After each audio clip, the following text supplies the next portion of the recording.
Yaima, Villarrica y Lonquimay. Los gigantes dormidos y los no tanto. Con Cristian Farías. El programa Volcanes, terremotos y otros monstruos. Todos los martes y viernes a las 11 de la mañana en divoxradio.com.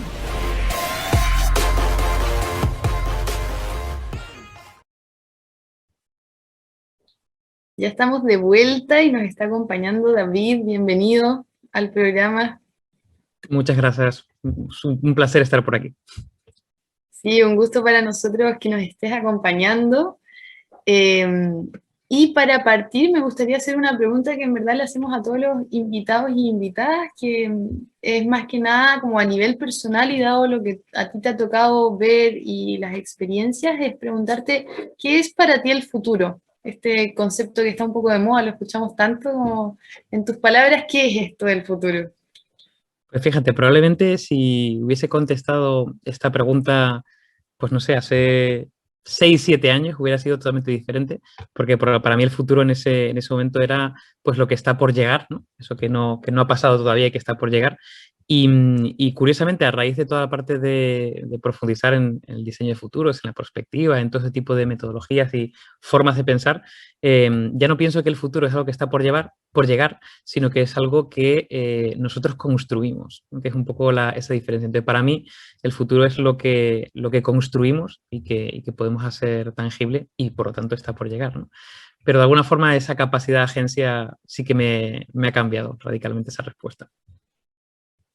Buenísimo, gracias. Y también por mencionarnos cómo esa capacidad de agencia ha aumentado al quizás meterte y indagar más en la exploración de futuros.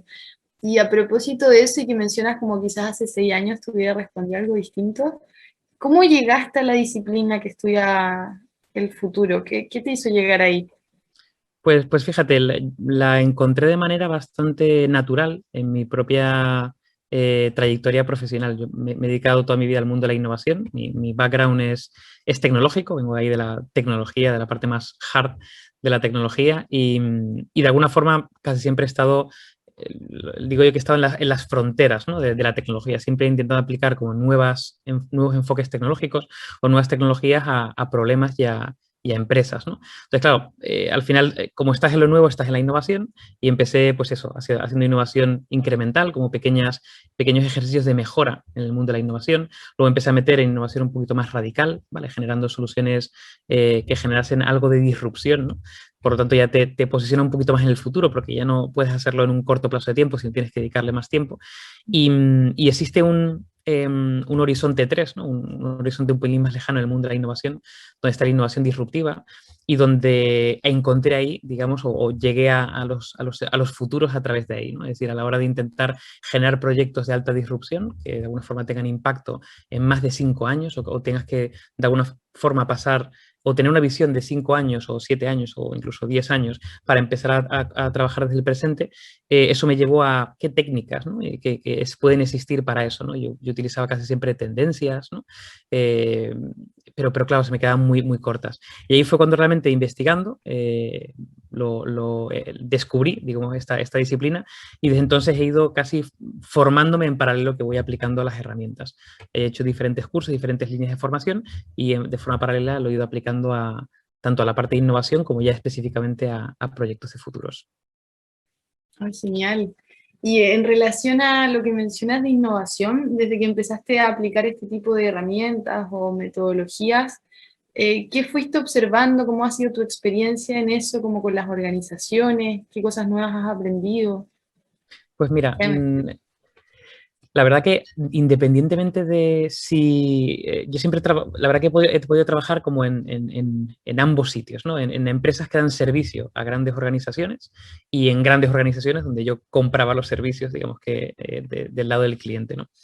Y tengo que reconocer que desde el punto de vista de cliente, de trabajar en una gran corporación que de alguna forma bueno, compraba servicios de consultoras, de empresas tecnológicas, digamos que la visión de futuros es algo que se ve muy raro en una gran empresa. Es decir, las grandes empresas casi siempre están diseñadas para no tanto para adaptarse, sino para mantenerse, ¿no? Para, de alguna forma han generado o productizado, ¿no? Diferentes estructuras internas que lo que hacen es mantenerse sólido en el tiempo, ¿no? Y claro, no pueden ver más allá probablemente de una cuenta de resultados anual o a lo mejor incluso a 2 años vista, pero cuando empiezas a plantear escenarios, ¿no? A 5, a 6, a 7, incluso a 10 años vista, se ve muy raro. Yo lo empecé a utilizar en esas grandes empresas, sobre todo para abrir conversaciones que no se estaban abriendo, principalmente, ¿no? Es decir, empezar a decir, oye, ¿y si pasara esto? ¿Y si esto se empieza a dar? ¿Si esta tendencia se empieza a consolidar en 5 años? Claro, empezaron a surgir conversaciones que estaban ahí, lo que pasa es que no se trataban o no surgían principalmente porque había esa concepción de decir, bueno, esto ya vendrá, ¿no? Y este ya vendrá, de repente hay diferentes empresas que te empiezan a adelantar por los laterales, ¿no? Que ni te sospechabas, ¿no? Y yo creo que está habiendo un cambio de mentalidad donde el pensamiento más a largo plazo en las grandes corporaciones poco a poco va calando. Todavía cuesta, pero cada vez hay más ejemplos de empresas que desarrollan o áreas de perspectiva interna o áreas de innovación disruptiva, ¿no? Horizonte 3. Y desde el punto de vista del otro lado, de la parte consultora, la que da servicios, yo creo que es una herramienta muy, muy buena para todo, para detección de oportunidades, para ofrecer un discurso muy sólido a clientes, para consolidar esas tendencias, aterrizarlas en cosas tangibles. Yo creo que en el mundo más de los servicios que ofrecen a grandes empresas está más, no diría consolidado, pero tiene mayor penetración. Evidentemente, donde más tiene es en la academia, en el mundo académico, en la universidad y en algunos gobiernos, ¿no? Pero bueno, en el mundo empresa, que es bastante reciente como disciplina, yo que diría que son esos dos enfoques los que he vivido. Buenísimo. Y en eso, cuando se empieza a hablar como esta disciplina de futuros, empieza a surgir también el concepto como anticiparnos. No predecir, pero sí como anticiparnos a ciertas situaciones. ¿Y podemos realmente anticiparnos desde tu perspectiva y lo que tú has visto? ¿Es posible Pues, anticiparse y cambiar este concepto de la bola de cristal que muchas veces surge como futurista, bola de cristal? totalmente. Buenísima pregunta. De hecho, cuando empiezas a hablar de futuros en empresas, lo primero que te preguntan es, bueno, ¿y cómo va a ser el futuro, ¿no? ¿Qué debo hacer ahora para...? Y al final tienes que explicar que al final, pues, oye, el futuro no existe, nadie sabe cómo se va a materializar y que toda la parte de futuros y de perspectiva y de diseño de futuros, lo que te permite de alguna forma es imaginar posibles escenarios, ¿no? Y con esa imaginación de posibles escenarios, empezar a actuar desde el presente para hacer que algunos pasen, para estar preparados por si otros, ¿no? A lo mejor tú no tienes el control absoluto, empiecen a pasar, ¿no? Y ahí es donde entra la parte de anticipación. La parte de anticipación es muy interesante porque existen, bueno, creencias, ¿no? Que, por ejemplo, ha habido grandes hechos, como por ejemplo uno muy reciente, como puede ser el COVID, ¿no? La pandemia, en el que no nos podíamos haber anticipado, ¿no? El caso es que yo hago siempre una diferenciación entre anticipación y plan de acción, ¿no? Es decir, el COVID como tal, o una pandemia de estas características, ya se había anticipado por muchísima gente. De hecho, yo recuerdo en el 2007 leer un libro que era El Cisne Negro, de Nassim Nicolás Taleb, donde se nombraba específicamente que uno de los grandes riesgos, ¿no?, de este mundo puede ser una pandemia, ¿no? Y luego a partir de ahí, pues ha habido documentales, ha habido películas, porque hay mucha literatura también de ciencia ficción que nos inspira, ¿no? De alguna forma. Ha habido mucha reflexión, y además siempre digo que la ciencia ficción, ¿no? Si no tiene ciencia es fantasía, por lo tanto la ciencia ficción tiene una parte de ciencia muy anclada en el presente, y yo creo que anticiparnos se había podido perfectamente anticipar. El problema es la segunda parte, el plan de acción. Muchas veces se proyectan posibles escenarios que tienen a lo mejor una probabilidad más baja, pero tienen un alto impacto, y son escenarios que no se tienen en cuenta. De hecho, el World Economic Forum lanzó un informe de riesgos, ¿no?, a finales del 2019, principios de 2020, prepandemia, donde anunciaba que uno de los posibles riesgos era un riesgo de pandemia. Porque además tenemos el SARS, teníamos diferentes, pequeñas mini pandemias que estaban ocurriendo, ¿no? Y lo lanzó y claro, al final pues no lo tienes en cuenta porque tenía una probabilidad más baja que otras, pero un alto impacto. Entonces, toda esta parte de futuros lo que nos permite o lo que nos lleva es a intentar contemplar múltiples escenarios, incluso aquellos que tienen una baja probabilidad de que pasen. Perfecto. Y en ese sentido, a propósito de lo que dices, que bueno, ya habían como ciertas anticipaciones en relación a la pandemia, en distintos ámbitos o distintas personas lo habían de cierta manera anticipado y sobre todo la ciencia. ¿Y qué pasa? ¿Cómo hacemos que conviva como esta mirada del largo plazo con el corto plazo, con las incertidumbres y como las contingencias diarias? Porque muchas veces, claro, quizás lo mismo que el cambio climático, como eso está pasando, está pasando, está pasando, y seguimos como a nivel social o organizacional quizás sin tomar acciones de eso porque estamos en el corto plazo resolviendo ciertas cosas que son de hoy. ¿Cómo ves tú que conviven estos dos espacios? Pues fíjate, otra de las cosas que yo siempre predigo o intento evangelizar sobre ello a muchas empresas es que al final no se puede pensar a una sola velocidad, ¿no? No puedes pensar en el corto plazo exclusivamente, al igual que no puedes pensar en el largo plazo exclusivamente, sino tienes que trabajar a diferentes velocidades, ¿no? Y cada velocidad de pensamiento te lleva a diferentes acciones. La gente que está muy preocupada en el presente, pues al final no tiene o no desarrolla una visión estratégica, que es el medio plazo, o no desarrolla esa visión de futuros, que es lo que de alguna forma te puede llevar a anticiparte o a generar grandes niveles de disrupción, ¿no? Y si estás pensando totalmente en el futuro, de alguna forma se te escapa, ¿no? el presente y de alguna forma pues hay muchas empresas que están como en constante innovación y no terminan de consolidar y eso genera también una falla, ¿no? en el sistema. Lo que hay que hacer es pensar a diferentes velocidades y hay herramientas para pensar a diferentes velocidades. Tú puedes pensar en el corto plazo e intentar solventar los problemas más urgentes, ¿no? Puedes pensar en el medio plazo para desarrollar estrategias, ¿no? Quizá con un horizonte temporal a 3 años, que sean bastante más tangibles, ¿no? Que esa visión mucho más de futuro. Y luego pensar a nivel de futuro en posibles escenarios para empezar a anticiparse. Y de hecho, yo creo que cada una de ellas se retroalimenta, ¿no? El futuro se acerca, o sea, el futuro más lejano se va acercando porque el tiempo se te va acercando hacia ti. De alguna forma eso que ya habías pensado se materializa en posibles estrategias y las estrategias que has pensado en un medio plazo se materializan en el presente más cercano. Entonces, trabajar con diferentes velocidades y líneas de pensamiento yo creo que es la clave. De hecho, en innovación hay una cosa muy famosa, ¿no? Un concepto muy famoso que es el dilema del innovador, que es ese punto donde estás en tu escenario más urgente y más inmediato y poco a poco estás ya pensando en el siguiente, pero tiene que haber una apuesta, tiene que haber un salto, ¿no? Entre lo que haces ahora y lo que seguramente vayas a hacer en los próximos 3 años, ¿no? Y ese gap, ese salto, es lo que hace, es ese dilema, ¿no? De dejar, voy a soltar lo que estoy haciendo ahora para coger algo que tiene cierto nivel de incertidumbre, pero es lo que me va a llevar, ¿no? Probablemente a mi trabajo o a mi éxito futuro y tengo agarrado el éxito del presente, ¿no? Entonces, ese gap del innovador o ese dilema del innovador es clave también tenerlo en cuenta para toda la parte de futuros. En el fondo tienes que ir soltando cosas para coger otras, ¿no? Son apuestas.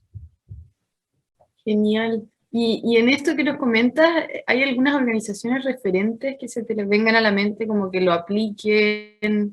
Que muchas veces cuando, por lo menos me ha tocado comenzar a hablar de estos temas, surge la pregunta, bueno, ¿y quién hace esto? ¿Como alguien más lo hace o esto es experimental y vamos a probar? No, a la verdad que hay muchísimas empresas que lo hacen y que lo llevan haciendo durante muchos años. Algunas lo llaman prospectiva o diseño de futuros y otros simplemente lo llaman innovación o innovación disruptiva, ¿no? Al final las herramientas son parecidas o incluso son las mismas, aunque no tienen la misma terminología, ¿no? Por ejemplo, hablando de futuros y específicamente de escenarios, ¿no? De esa proyección de posibles futuros, imágenes de futuros, esos escenarios, probablemente una de las más famosas sea Shell. Shell, además, si se busca Shell escenarios, pueden ver los diferentes escenarios que se han planteado a lo largo de los años, que le han permitido tener una ventaja competitiva a ellos, ¿no? De tanto anticiparse a crisis del petróleo, a cambios de precios en el mercado, a diferentes ejes y sobrevolar, ¿no? O sobrellevar los diferentes cambios disruptivos. Otra empresa muy famosa, bastante más reciente, en el sentido de que lo lleva aplicando hace, bueno, tiempo, pero de alguna forma los frutos se ven más tangibles ahora, Shell quizá queda un poco más estratégico, es IKEA, ¿no? IKEA. O sea, IKEA realmente lo que tiene es un laboratorio externo, ¿no? de innovación disruptiva y de futuros, que se llama Space 10, que bueno, hay muchas empresas que también lo canalizan de esa manera para intentar que la propia urgencia de la compañía no mate, ¿no? Esa visión de futuros. Por ejemplo, Google tiene X, ¿no? Google X, como la compañía, como el Moonshot Factory, ¿no? La empresa disruptiva, de innovación disruptiva de Google. En España hubo un caso que era el de Telefónica Alfa, lo que pasa es que ahora se ha reconvertido en otra cosa, pero bueno, casi siempre son estos entes externos que ayudan a la compañía a trabajar eso. IKEA, por ejemplo, lleva trabajando muchísimo tiempo haciendo visiones o escenarios o planteamientos del futuro de las casas, de la convivencia, de la comida, de las ciudades, y eso le lleva pues a desarrollar o a ir desarrollando poco a poco productos y servicios. Ay, ahí me acordé a propósito que mencionas IKEA, como este caso que están haciendo oficinas móviles, así como que tú vas, compras tu oficina que tiene ruedas y lo puedes poner en cualquier lugar, en modo pandemia, te puedes Sí, mover bueno, incluso.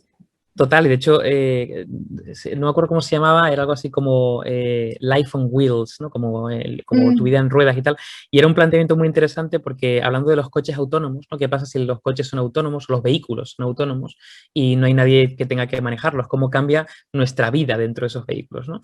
Y claro, se les ocurrían muchísimos planteamientos de cómo los vehículos internamente podían ser en un futuro, ¿no? De hecho, hay otro caso muy famoso, que es el caso de Mercedes, que tiene una línea, que es una línea que no comercializa, que es una línea exclusivamente que la utiliza para prototipar, ¿no? Para generar prototipos, artefactos de futuro, y la presenta anualmente. De hecho, vamos, produce el coche, aunque no lo comercializa, y digamos que, bueno, pues ya los interiores, siendo un coche autónomo, los interiores, las diferentes sillas, ¿no? Pueden girarse, la forma de interactuar entre el coche es diferente, los sensores que hay son muy diferentes, es decir, al final los planteamientos que llevan son radicalmente diferentes, y aunque no lo comercialicen, lo pueden testar, ¿no? Que es otra cosa interesante de un artefacto de futuro, ¿no? Que tú vas a un posible escenario, lo materializas en algo que no existe, pero puede generar una experiencia relativamente realista, ¿no? Para poder usarla con usuarios y aprender de ello. Y son cosas que a lo mejor puedes ir poco a poco aplicando en el corto o en el medio plazo, ¿no? Aunque tengas esa visión de futuro. Perfecto.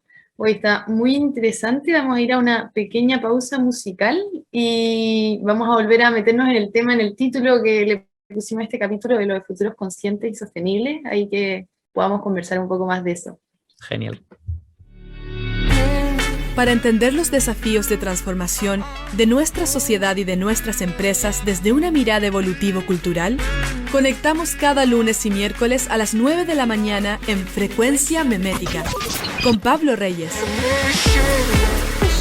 Somos Divoxradio.com.